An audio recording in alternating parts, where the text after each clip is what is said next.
Hello everybody and welcome back to For the King. Last episode we entered the game, we picked our characters, we had a little chat about that, and then we had a little chat to the Queen because the King has been slain and we now need to go and find the murderer and try and stop all of the chaos that is going off in the kingdom.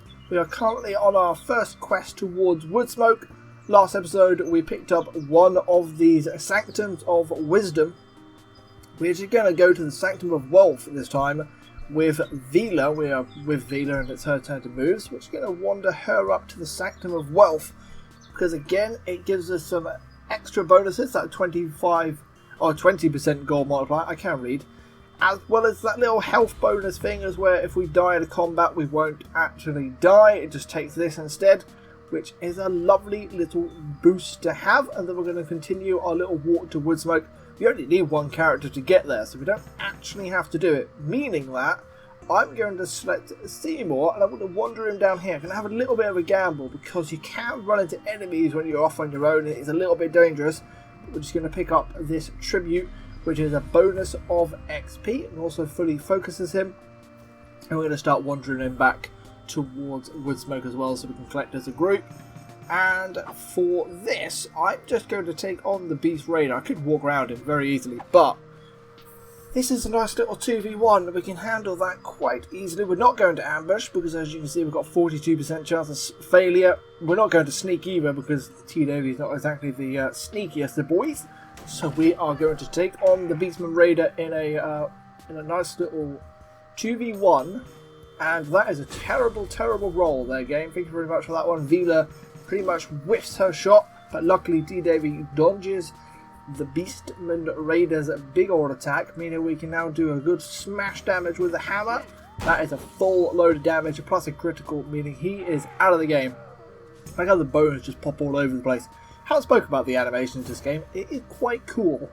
And that is a nice physical damage quarterstaff. That is for a high awareness character, which would be very good for Seymour. We obviously don't have Seymour with us at the moment, so we can't get him to equip it.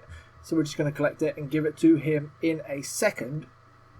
And then we're going to continue our journey up to Woodsmoke without taking any damage from that battle. Oh, I was meant to read that. I do apologise. I forget. I'm meant to read things. All signs point towards some evil folk who have locked themselves away in the glittering mines. So we've got to go to the glittering mines. First off, I'll work on getting down there.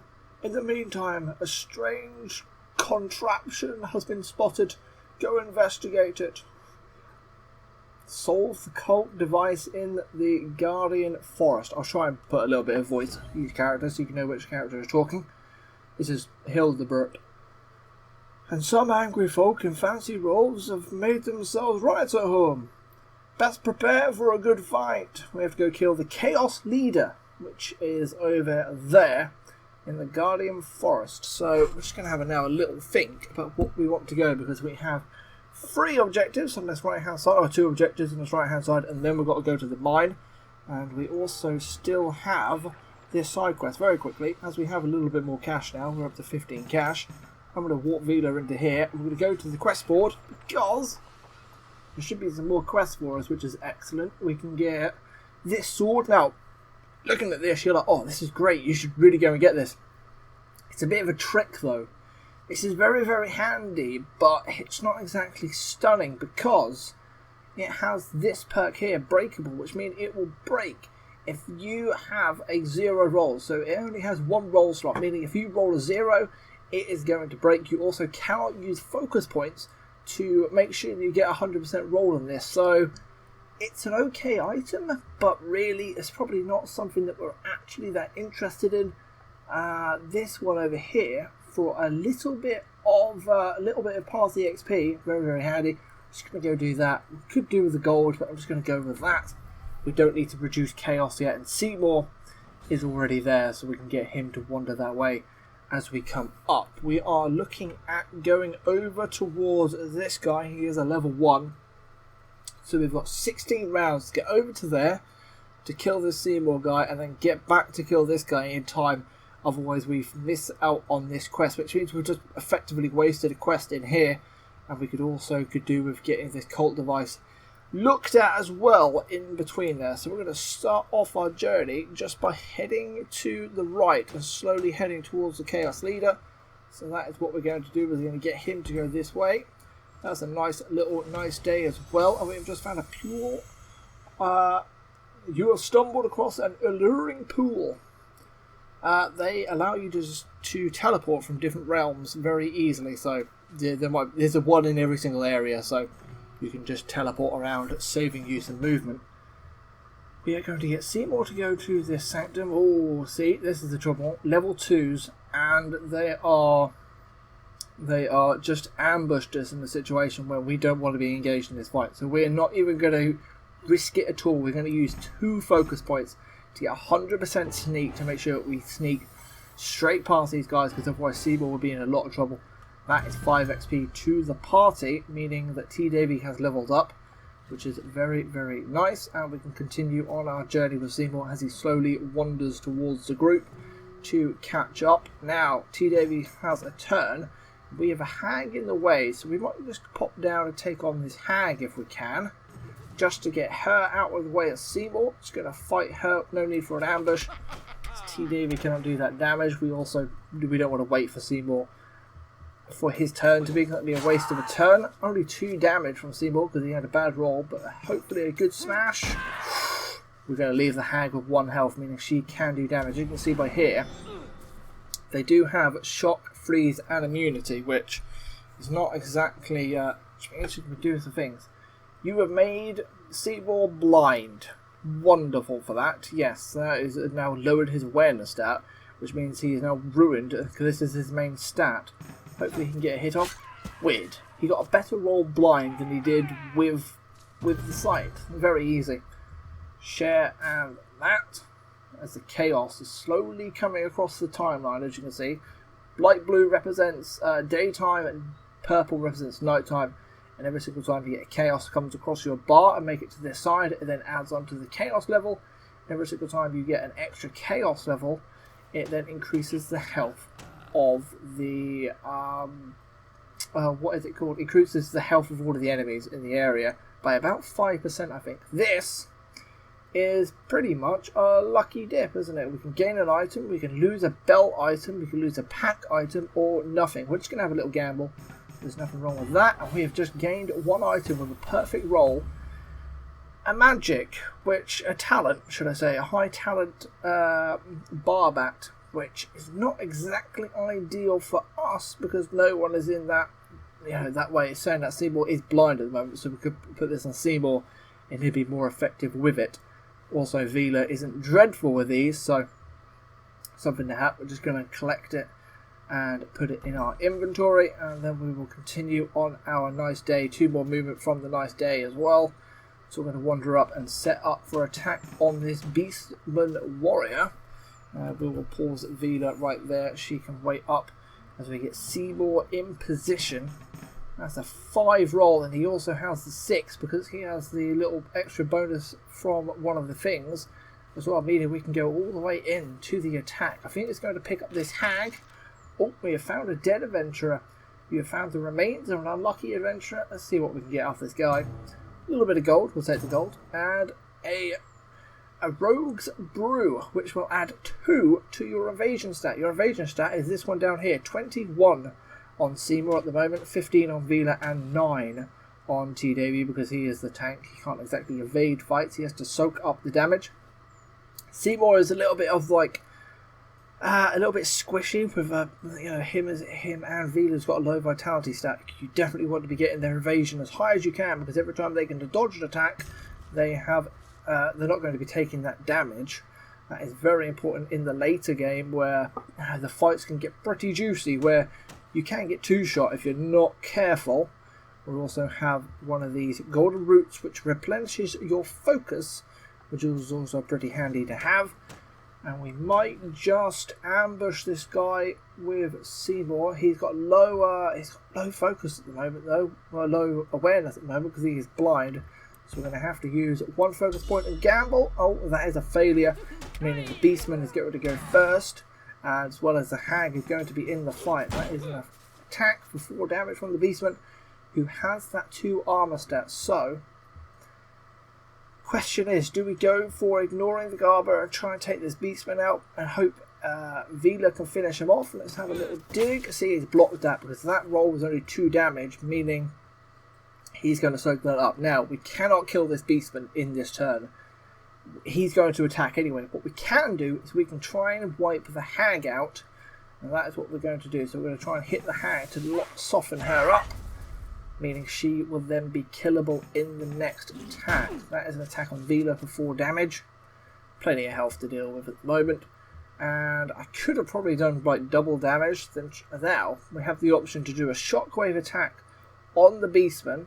That is for 11 damage. That will do 9 damage because he's got the 2 armor. And then it has the splash damage that she could potentially kill the hag as well. So we're going to drop a couple of focus points into that as well, because that will kill this fight off. And that is an excellent little fight. And that is another victory. And that is another corpse looted. We're then going to share that stuff. And we've just picked up a shield. We are going to equip that on T. Davy to upgrade his shield, as he is the tank. And now we've got all of the characters next to each other, we can actually do some transferring of gear. Because if you remember, some people had some weapons that others could be doing with. So we're going to pass this one over to Seymour. Was there anything else that we picked up that we could be using? Yeah, see, the Barbet could go over to Seymour as well at the moment. And that should be fine. We don't have anything to heal Seymour's blindness at the moment, so we're going to have to deal with that unless this guy can give us something. He might be able to. We're just going to wander this way though. View wares. Do you have anything that will cure blindness, my friend? Yes, you will. Hag's Maid will remove all curses, and blindness is a curse, so we can pick that up. And is there anything else we want to pick up? A health? No, not really. We're just going to leave the rest. I'll probably pick up God's Beard because they're always good to have. And then we will end our turn with T. Davy. We'll then move Vila into range. That over there is awareness stat, which we're not really going to be doing anything with. And we just found a general merchant who also sells some stuff that is handy to find. And he has a short bow, he has a locket, he has something that boosts your stats as well. He has the quarterstaff that we have just picked up ourselves, and he has some boots that we don't want to be wearing at all. Is there anything I really want from this? A little bit of extra vitality would never go amiss, but for 9 gold I'm not sure it's really worth it, so we're just going to leave that one alone and go on our day. We're then going to leave this guy alone and continue as well. And we've got a nice day stat, which means we're going to go to the question mark, because the question mark is a random challenge, a spear throwing contest, and we cannot use our focuses. So we can either have a dig with Vila, or we can get blind off Seymour, get him to complete the cult device, and then come up and pick this. So we might just end our turn and leave that all alone. So that'd be Seymour's to do. With a step there, go into the inventory of this guy and pass that over to Seymour. He can then use that item to remove his blindness, giving his awareness stat back up to 81. And he can then walk down to this cult device, which is all about, it's just like one of the end game. It's just like a thing that gives you extra health. We'll have an attempt at it because I'm going to drop a focus point into it just to make it 75%. And now we have the choice. We can remove 1 chaos.